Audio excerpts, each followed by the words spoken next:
Okay. So thanks everybody for taking the time to join us today for our Industry Placement Delivery Approaches webinar. Just a couple of housekeeping notes. Can you please keep your microphones on mute? Switch off your cameras if you're having connection difficulties as well. That will give you a little bit more bandwidth. Please submit any questions that you may have via chat. My colleagues Jay, Abby and Alex will be monitoring the chat and responding to some of your questions. And then we'll make time during today's webinar as well to kind of do a round robin. We'll deal with some questions as well, live, so to speak. And as you've probably just heard, we are recording today's session for those people that were unable to attend.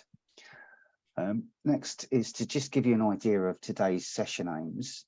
So the DfE have asked us to put together a webinar for you on the lesser known kind of new delivery approaches and how they may be beneficial, may be used in conjunction with our industry placement. So we're really looking at an aim now of assisting providers with strategically preparing high quality industry placements and trying to capitalise on these approaches as well.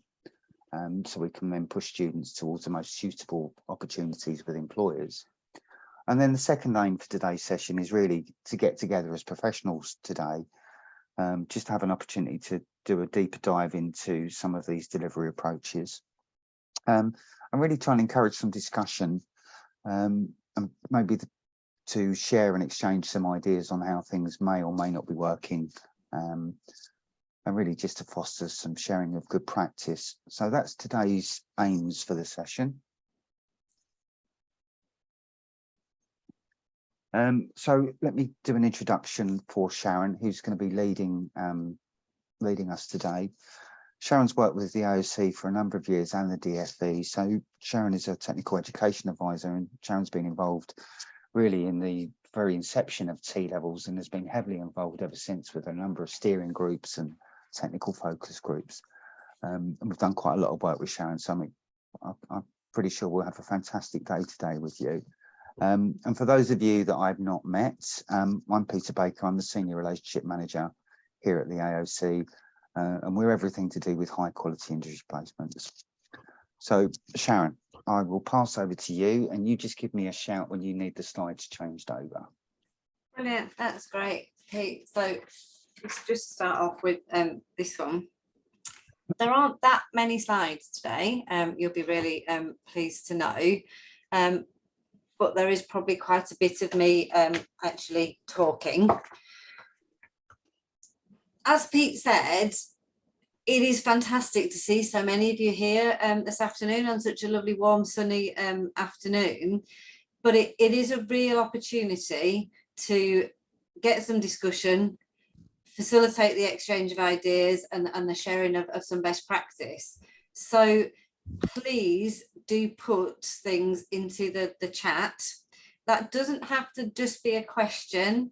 It can be a comment. It can be an observation. So anything you'd like to put in there. The advantage of you doing that is that every so often I will attempt to stop talking, and so if you put stuff in chat, that will help me to stop talking, and you won't have to listen to me for quite so long. So please do make use of the chat as much as possible. No silly questions, no silly comments at all. It's always great to learn from each other.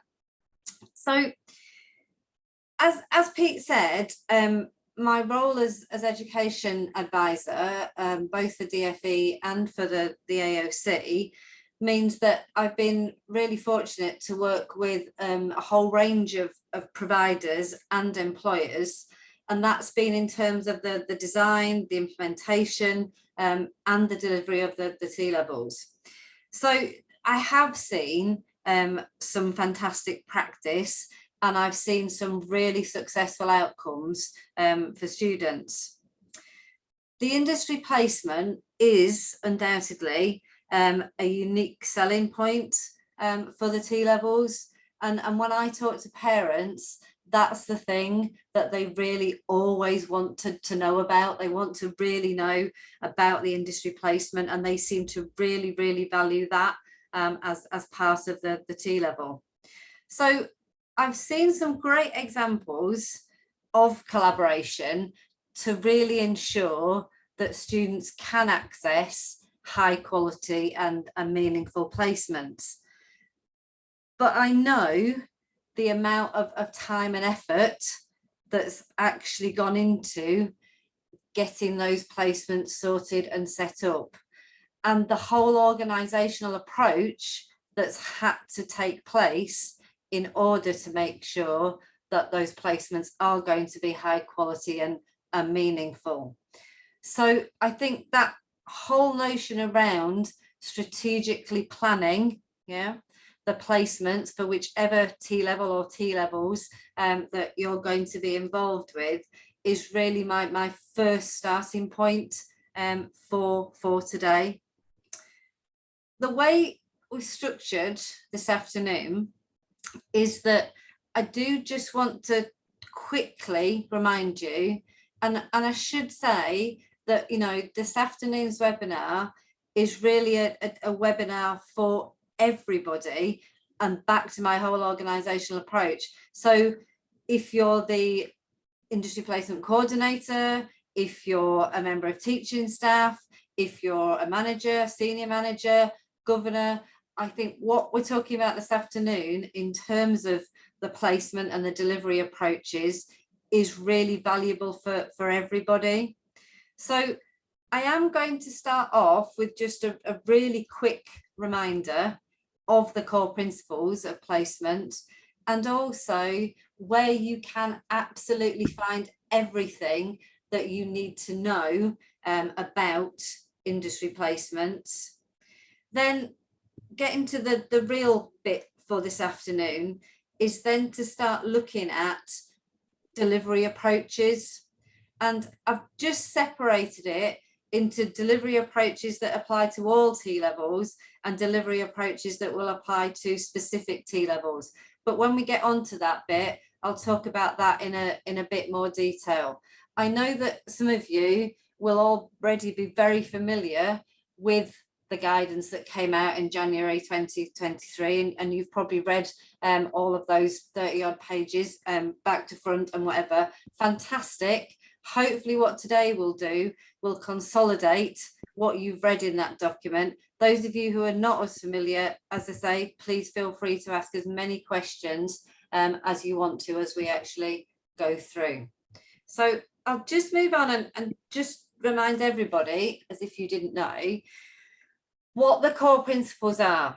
So when you're designing, when you're going to be implementing your T-level or T-levels in your organisation, in terms of the industry placements, these are the core principles which DFE has set out. They really haven't changed since the very beginning of our T-level journey, in that we're looking for placements for all students to be 100% in person with an employer, that it's in a workplace outside of a provider setting, that it focuses on the honing and the development of the technical skills and specialist knowledge relevant to the occupational specialism that you're actually going to be offering, or the occupational specialisms.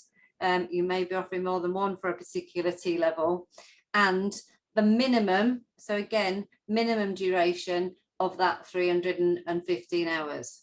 So it's those core principles that we ask everybody to think of. There is no upper limit, I should always mention, with that 315.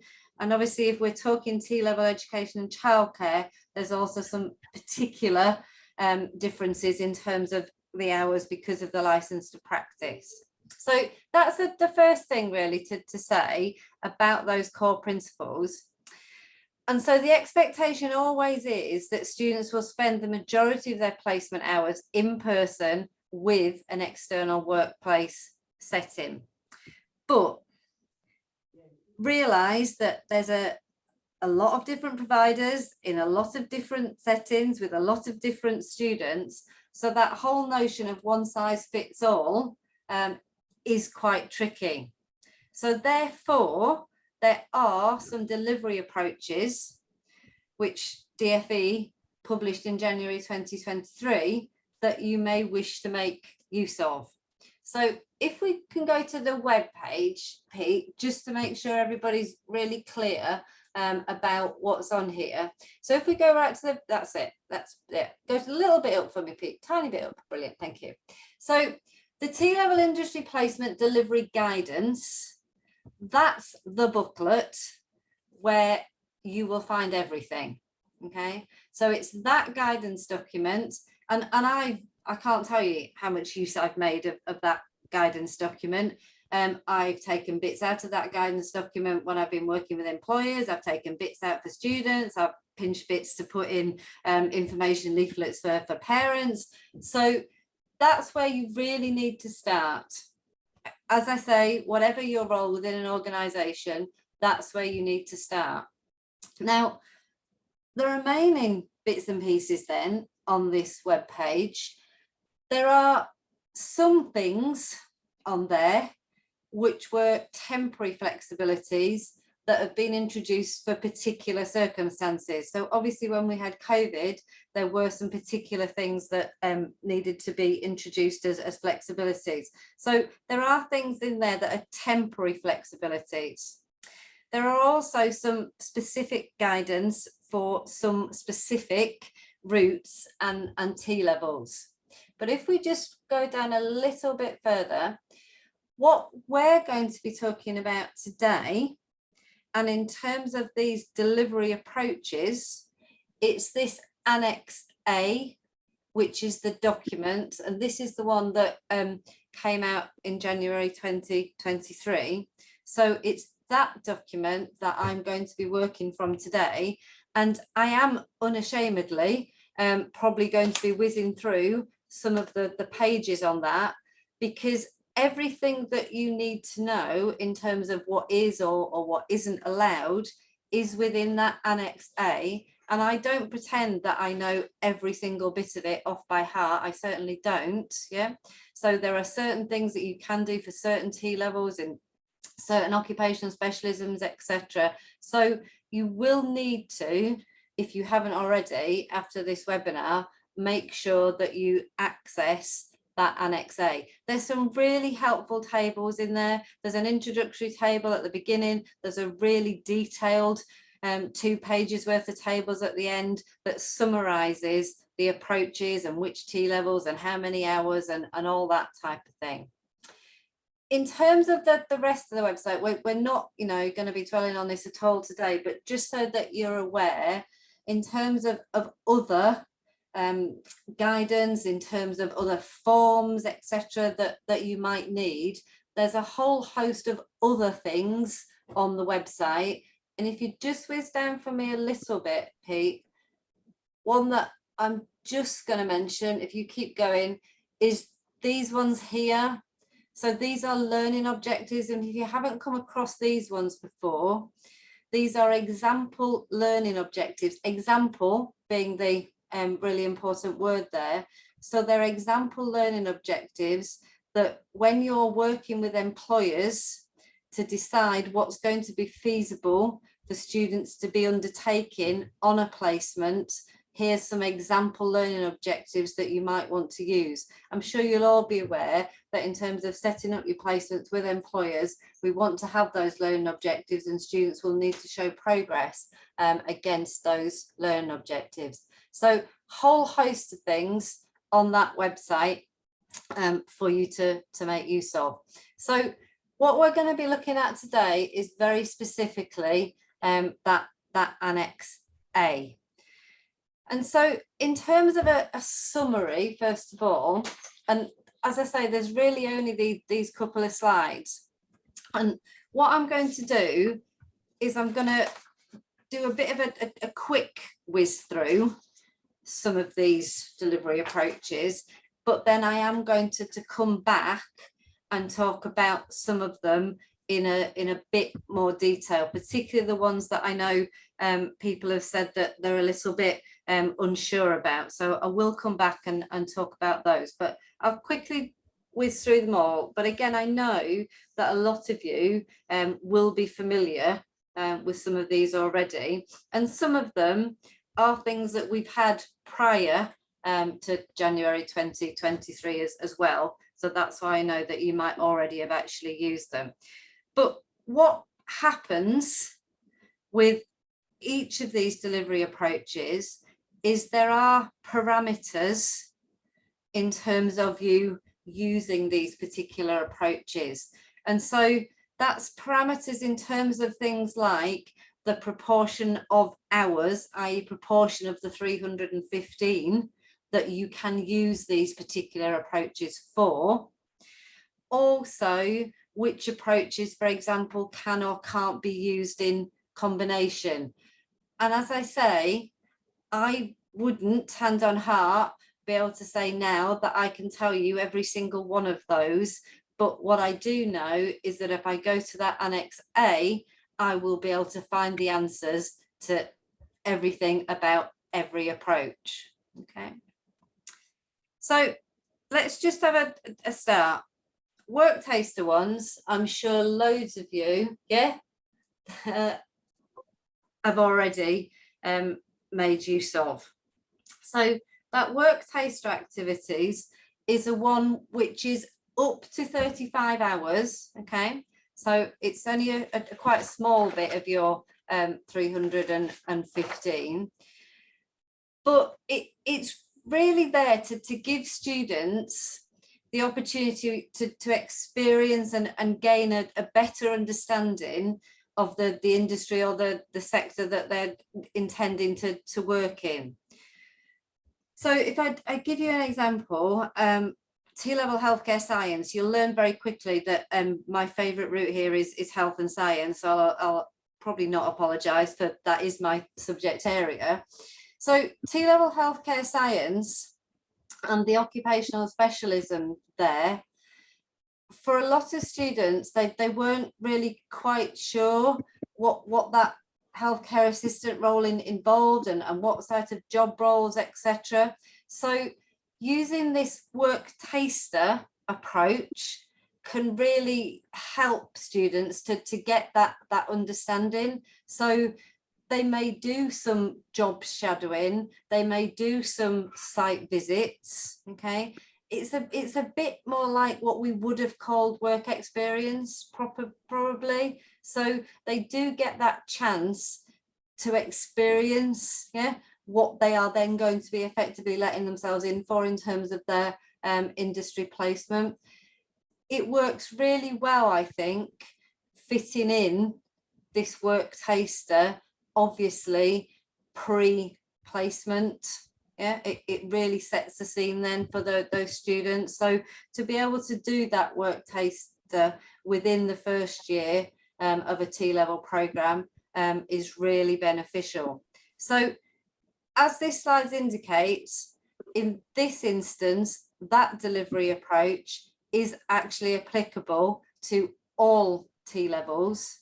And the other parameter that I was talking about in terms of it being used in combination, obviously this one can be used in combination with any other approach. Okay, so that's just a one, as I say, which I'm sure most of you are familiar with. Then we start to move into perhaps a little bit of new territory with T-level pathway placements. When we start to talk about this, it's really important that the terminology that we use for T-levels is very clear and that it's really understood across the whole organisation. So I will say to you very quickly, health and science route, T-level health, that's the pathway. Occupational specialism, supporting healthcare team, option A, adult nursing. I could say engineering and manufacturing, maintenance, installation and repair would then be the pathway. Occupational specialism, light and electric vehicles. So you need to make sure that everybody within your organisation is very clear that when we're talking about T-level pathway placements, it's that T-level health, T-level maintenance, installation and repair. So I would just double check that out, because even providers who I know have been delivering T-levels for a number of years sometimes still get a little bit confused in terms of the terminology. And it may be that a curriculum team's understood all that, but possibly a manager hasn't, somebody who's very new to the work placement team, work coordinator, hasn't been made aware of that. So do just make sure that you can do exactly as I did there and go health and science, health, supporting the adult, supporting the healthcare team, adult nursing, yeah, just so that you know that you can actually do that, because that's what we're really talking about in terms of those pathway placements. So if I use the T-level health as the example, so we do have an occupational specialism that's supporting the healthcare team, midwifery team. So that one, we do have a number of providers who are delivering it, but often getting placements in an actual midwifery ward within a trust is quite tricky. So it may be that for those students, we do need to look at a pathway placement approach. So that will be T-level health, where they will still be covering a lot of the core occupational specialism stuff that they need, which might be around person-centered care, it might be around physiological measurements, etc., but it isn't necessarily at the level of occupational specialism. There may be some other opportunities, even if it's not within the midwifery ward, but for some of their placement, they are using the pathway placement approach. Okay, so again, that's just something for you to bear in mind. And again, if we're talking parameters, it is possible to actually use all the placement hours for that one, but that doesn't mean that you have to. Okay, so even when it says all placement hours, that's just what you can use, but obviously you could still have a slightly different approach. The relevant part-time work one is obviously quite obvious, and it has been there previously.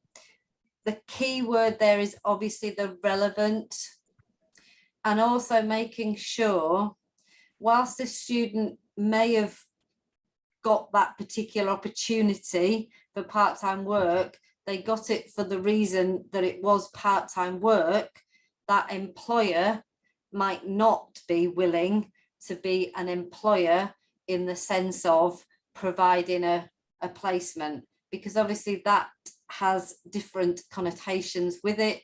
We'd have to make sure that when students were on that part-time work, they were actually developing and honing their technical skills, etc.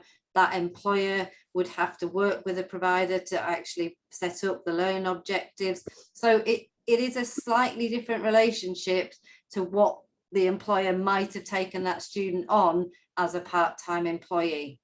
So again, just need to be aware of that. The multiple employers, again, something we've had previously.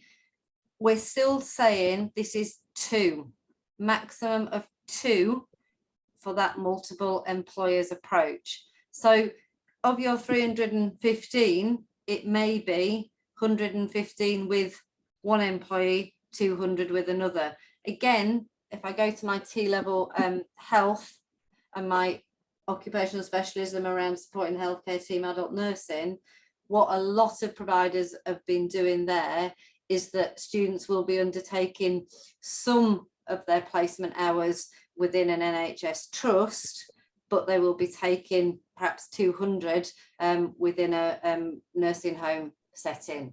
Okay, so they're using 2 providers in that way. The supply chain and employer network one. So this one is one that's quite new, and is one that has been causing, I think, a little bit of confusion. And, you know, with all of these delivery approaches, there are obviously pros and cons for you within your particular settings and situations. So you will need to look at which ones are going to work for you and which ones aren't. So I'll come back and talk about the supply chain and employer networks in a bit more detail, but just again, in terms of the parameters, that's another one where it can be all the placement hours, okay? And it can be all T levels, but only where it obviously is applicable. The small teams project is another one, which I know has generated a real lot of interest amongst providers. So that's another one that I'll come back and talk about in a little bit more detail.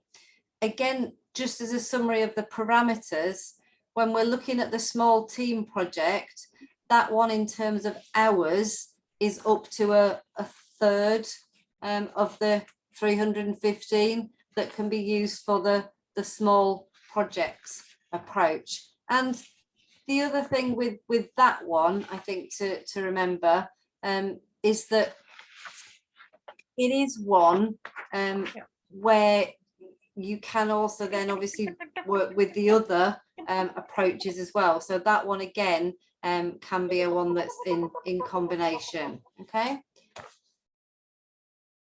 The SEND and the youth offending institution approach, obviously now we're talking about some perhaps individual students or particular cohorts of students. So for students with SEND, okay, and that's any students with SEND, it's not just those with a EHC. So again, there are some particular approaches that can be used. I'm sure those of you who've looked at the guidance will be familiar with this already, in terms of those students with SEND can do a third of their placement hours within a provider setting. So if you've got the on-site restaurant or if you've got the hair salon.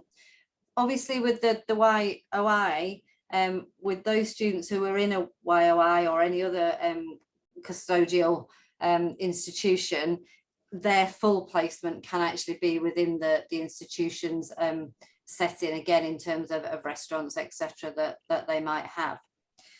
So that's the delivery approaches in a very quick summary, which do apply to all T levels, with the exception, I have to say, of the T level education and childcare and the early years specialism, and also T level health, the dental nursing specialism. So those two have particular circumstances that don't make these delivery approaches suitable for them. But other than those, these ones do actually apply to all of the T levels. Okay, I am just going to pause for breath before Steve whizzes me on to the next one. So can I see any questions? Okay, Janet, so you're asking specifically about education and childcare, yeah? And in terms of the 750 hours, yeah? I'm gonna have to admit, yeah, that I don't know the ins and outs about the education and childcare. I believe not, yeah. I believe that the two that applies is the requirements, but we can take that back and double check for you, unless one of my colleagues in the room is able to answer that one for me. But my understanding is that parameter in terms of the two employees would still actually fit for the education and childcare, even though they do obviously the extended hours in terms of the license to practice. Okay. If anybody's got any other queries or comments, or just wants me to shut up for a little while, I'm more than happy to do that. Hopefully this is all making sense to you. I'm going to whiz through these three, and then I'm going to go back and talk about a few of them in a little bit more detail. Okay, brilliant. Yeah, so it's two. Yeah, thanks, Marie. That's what I thought. Yeah, that you have to go with the two, but you can't go with any more than that. Previous slide then, all T levels, apart from education, childcare and the dental nursing. So what we then have is we have some delivery approaches which only apply to some specific T levels.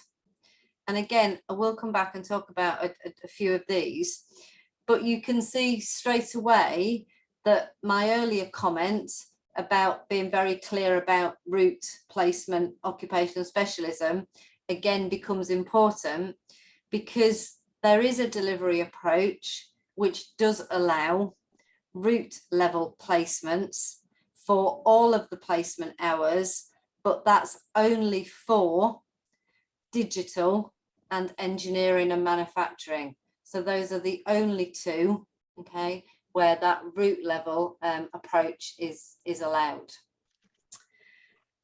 The Skills Hub and Training Centre one does apply to quite a few T levels, okay, where it will be applicable, okay, and it can be up to 1/3 of the total placement hours. So if you're going with exactly 315, yeah, it can be up to a third of that. I'm going to come back and talk about that one in a bit more detail, because again, I know it is one that has caused quite a bit of confusion. The hybrid brackets, remote placements, again, this one has generated, a bit like the small teams project, has generated a lot of interest among providers. It can be 1/5 of the total placement hours, so 20% of your 315, those of you who want to do some application of number. The T levels that it applies to is the 3 of the digital, accounting, finance, legal services, management and admin, and also those in media broadcast production. Okay, now again, if you're not catching everything that I'm saying today, all of this very clearly laid out within that Annex A. So that's the set, if you like, of delivery approaches that are in the January 23 guidance. So what I'm going to do now is I'm just going to go back to the previous slide, if we can do that, Pete, that would be brilliant. No, that's the wrong way. I want to go the other way, Pete. Otherwise they'll all go, they'll think we finished and then that's it, we'll have had it. Brilliant, thank you. Okay, so there's a couple on here that I just want to talk to in a little bit more detail. That's the supply chain employer network one and the small team project one. Those are the two that I'm just going to spend a little bit more time on. But before I do that, I can see fantastically there's a couple of bits and pieces in the chat. So let's have a look at what's in there. As I say, it might just give me a chance to stop talking. What about hours linked to a placement that is broken down early in a placement and the learner simply goes on to more than one successful placement? Do these hours from placement or therefore not count? No, Jules, they can certainly still count, yeah. I think what you'd have to be very careful with there is whether the learning objectives that you set and whether students have made some significant progress in terms of meeting those, not all, yeah, and meeting actually some of those learning objectives, so that we could still count it then as a successful placement. Okay, so it might not be successful in terms of the total number of hours that you wanted, but it would still be successful in terms of students have still made some progress towards the learning goals that were actually put in there. Okay, Mel, let's look. In the T-level guidance states that providers on site can be used for, okay, yeah, for SEND students. Will this be different for early years? You're all asking me some really hard questions about early years that I don't know all of the answers to. The difficulty with the early years is that for the T level, and if we're just talking the T level, then it's the 315 hours. Those students are only doing the additional hours because of the license to practice. If they did their 315, they would get their T level, but they wouldn't then get their license to practice. So again, I will have to take that one away. My colleagues will take that one away for you to double check.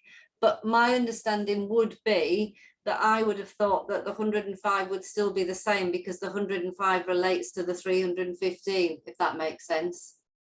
Okay.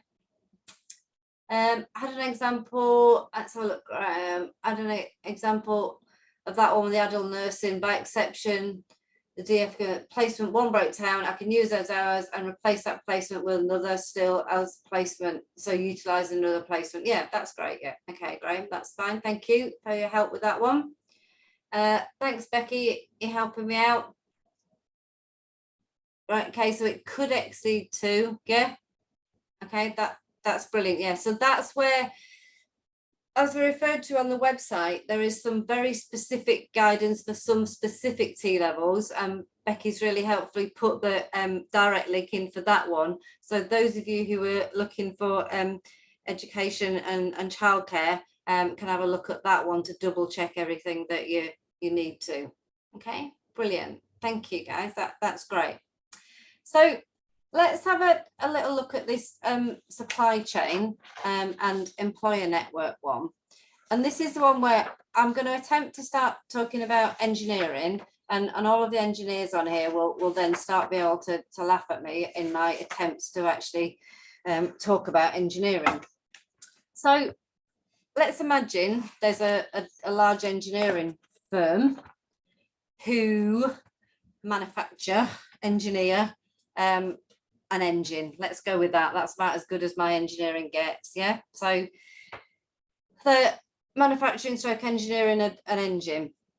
For this engine, they require to use a specialist company, not their own company, a specialist company to produce a particular part for that engine. That's then sent to this large engineering company who puts it in the engine. And then when the engine is part complete, that engine is sent away to another smaller specialist firm to do some finishing on the engine. So what we're looking at there is we're looking at a lead employer, and we're looking at somebody who supplies and somebody who is part of that employer's network in terms of getting that whole engine, that finished project produced. So that's what we're looking at when we're talking about a supply chain and employer networks. So we're really saying there's a lead employer, and then there's a maximum of 2 partners stroke subcontractors. So a student could spend, okay, some of their time with that lead, some of their time with that specialist firm who's producing the very specialist part to go in the engine, and some of their time with the firm who's doing the finishing of the engine. Okay, now obviously that now means that you've got the potential there of 3 employers. In that instance, what's really, really important is that there is the lead employer, and it is that lead employer who has to have oversight of the student's progress. So what you're not doing there is you're not setting up 3 separate placements. You are still setting up a placement with that lead employer. Okay, that's where you're setting your learning objectives, etc. And it's that lead employer who's really taking then the responsibility for that student on industry placement. So that's what we mean by the supply chain and the employer network. And it probably is going to work only for some particular T levels. Obviously, you can't then use that with the multiple employer approach, okay, because then we'd be ending up with 5 employers and a very disparate industry placement, which is unlikely to be high quality and meaningful. So that's why, yeah, it's very focused and has that lead employer as having the responsibility for carrying out the due diligence of the other suppliers or network organizations that they're working with. Okay, so hopefully that one makes, so Sarah, it could then be the whole 315 hours could be the supply, okay,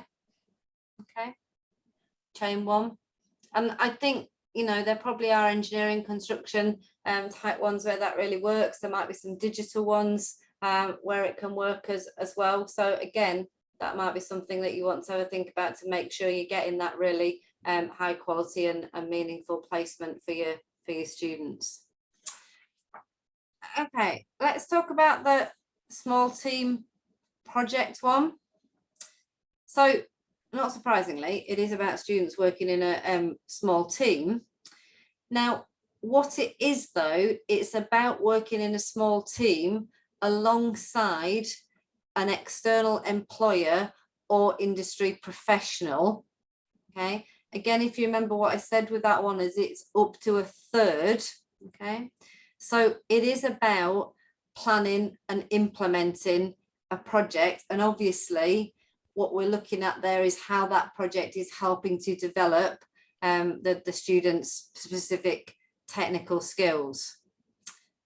So it must be time spent, with that external employer. So it can't be a project that's just set in-house by a provider. Okay, it's got to have that external employer working with the students.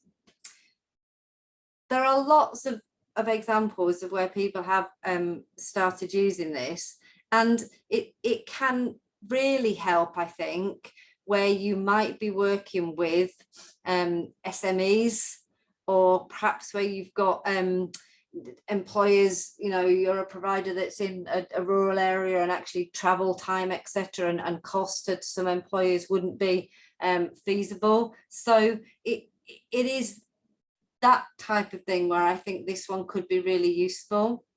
So an example could be, so caravan site, somebody on that caravan site has been helping the other caravan owners to rent out their caravans, but now they've realized that actually they need to set that up much more as a little business, and what they need is a really good website so that people can check availability, owners can put in when they're going to be there, and people can actually book and pay, etc., to rent out those caravans. So digital students could really support that caravan site owner to develop the website so that it is what they need it to be. So as a small team, they would really be able to look at how they might set that up for the caravan site.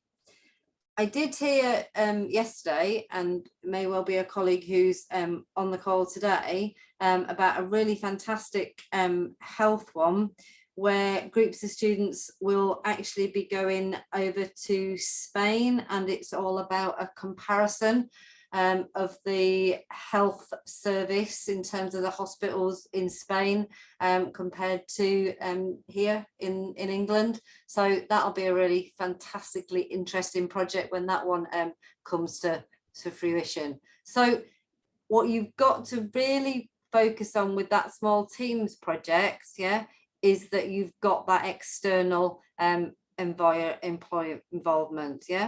So some of the examples that are in the guidance, and that's the other thing to really stress, that as well as setting out the parameters, what the guidance also does is give you some really good examples to use. Some of those are in amongst the main body, but then at the end there's also a whole range of different examples of students and what they've been doing in terms of delivery approaches. So the other ones in the guidance for this in terms of small team projects is, you know, construction students who might be refurbishing a disused community building. So again, you've still got that externality there. Creative and media students who might run a social media campaign for a new theatre group. So again, you can see that externality with the theatre group. So that externality is the bit when you're going to do small team project approach that you will really need to focus on. Okay. No, so it doesn't have to, it doesn't have to be a charity, it doesn't have to be a not for profit. No, we wouldn't be expecting the external to necessarily be teaching the students, that because we don't expect that, but they would be expected to do some supervision of the team. Okay, so that's the bit, and really we're looking there that they're at an external location. So on that small team projects, then they're not with the teaching staff, they're not on the provider site, they are still with the employer. Okay.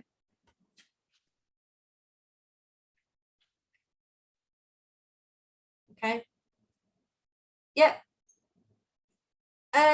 There wouldn't necessarily need to be an industry expert in the building, but we would still want it to be external. So with that one, I think if it is a digital company who's then working with the caravan site, that's probably how that one's going to work best. Yeah, they all do need a little bit of teasing out against the parameters within the guidance. So come up with your idea and then whiz through the parameters that are in the guidance to make sure that you are actually meeting what you need to meet. Okay, great questions, guys. Loads of great discussion. Thank you for that. So the other one that I just wanted to mention, so it's on the next slide, Pete, is this Skills Hub and Employer Training Centre one, because again, I think this one has been a little bit of a confusion for people. One of the difficulties, I think, is that as providers, we have skills hubs. So a lot of people have called particular facilities skills hubs. But in this instance, again, if you remember here, we're talking up to a third of the total industry placement hours. Okay. When we're talking skills hubs here, skills hubs, okay, are an employer skills hub or training centre. Okay, so the sort of places, that employers use to train their new employees, to possibly train their apprentices, so it isn't in the college or in the school setting.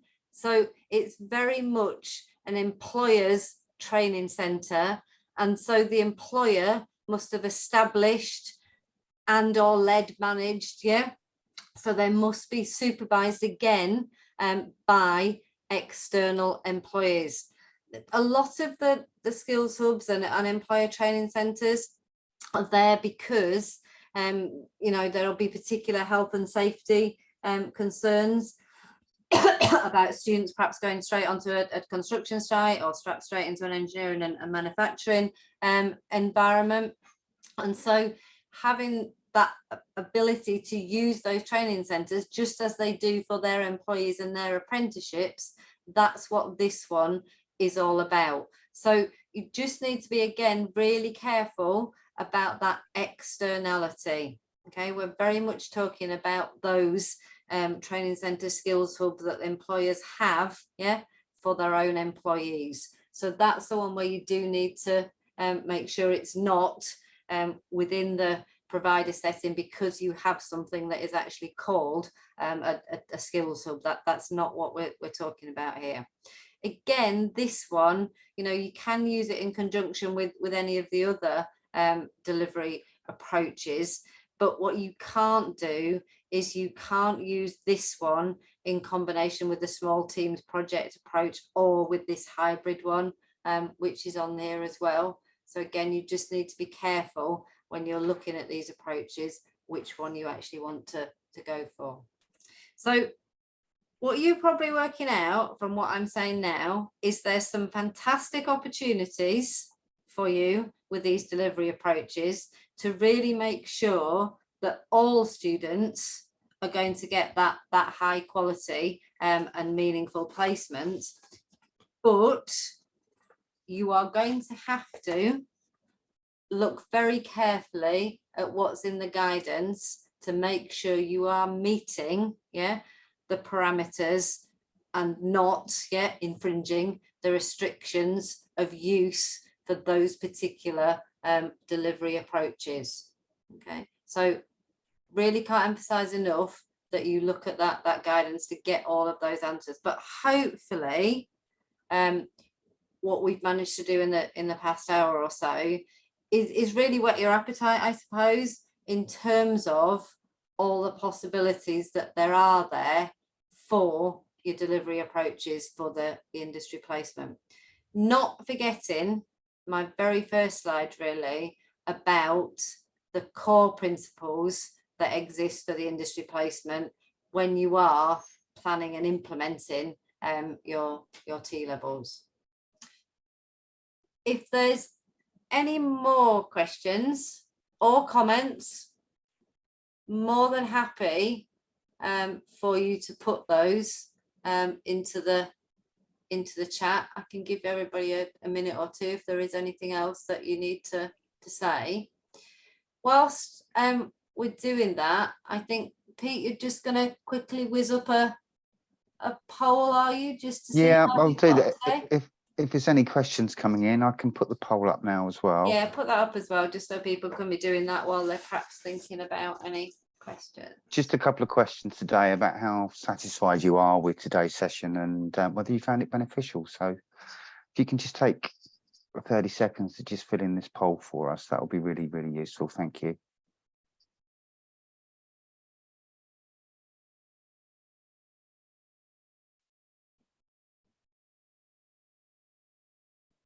Oh, slide deck's gone on automatic. It's all right. I don't want you to go just yet, everybody, just in case you've got some further questions.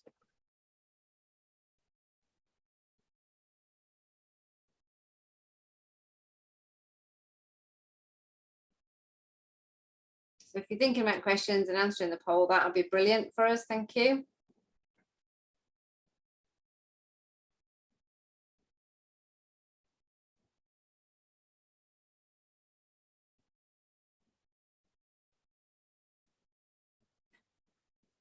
So I've got 36 people on the call. Looks like I've had 29 people respond so far. You can click the poll for us, guys. That would be brilliant. These do really, really help us in planning sessions as well for you. And it's a really good temperature check to make sure that we're on the right page as well, meeting your needs as providers. There's a question in there, Pete, from John about whether the recording will be shared via email. I believe that's what we're doing, yeah? What we'll do, everybody, is once we've downloaded the recording, it probably won't be downloaded until tomorrow because it's quite slow with Zoom at times. There's no guarantee we can download it immediately. What we'll do is we'll follow up today's webinar for everybody that registered, because I did have quite a few people register, more than I've actually attended. So we'll email you the slide deck from today, plus a link to the recording. The recording will be downloaded and then put onto the industry placement Padlet, and that will be the second tab along, if you're familiar with the Padlet, which is the events tab and the events timeline, and you'll be able to access this plus all of the other webinars you may have missed in the past as well. Sarah, I'm going to have to admit that I'll struggle to answer a question about employer liability. insurance. I can see Graham has suggested something in terms of the employer support fund, and yeah, definitely there are opportunities there for employers. I know that the sole trader one is such a difficult one, isn't it, with the SMEs? And I just wonder whether perhaps some of these delivery approaches would get around that employer liability and insurance issue. That might be something we want to take back and pick that one around employer liability. Yeah. Yeah, we'll have a look into that. Not a problem.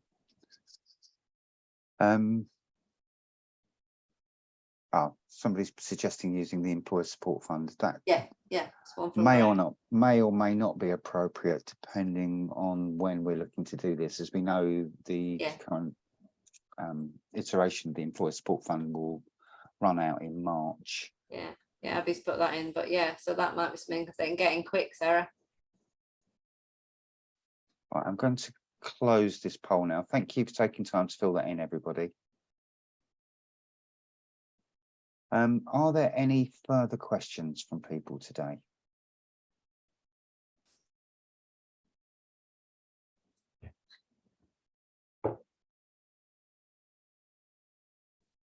Thanks, Sarah. We'll note that one. We can have a chat with DFE about that one.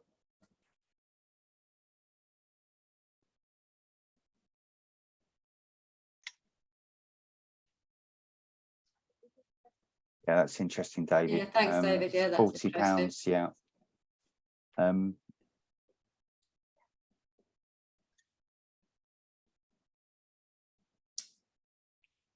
Okay. Okay, let me stop sharing my screen and then I get to see your faces, those of you that have still got your cameras on. That's better.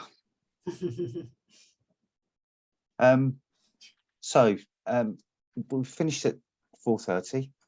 We had booked time in until 5 o'clock, just in case there were a plethora of questions coming through, but I think you've skillfully answered quite a few of those on the way through, Sharon. So thank you ever so much for your wisdom and insights into the new delivery approaches. I think that was really, really useful.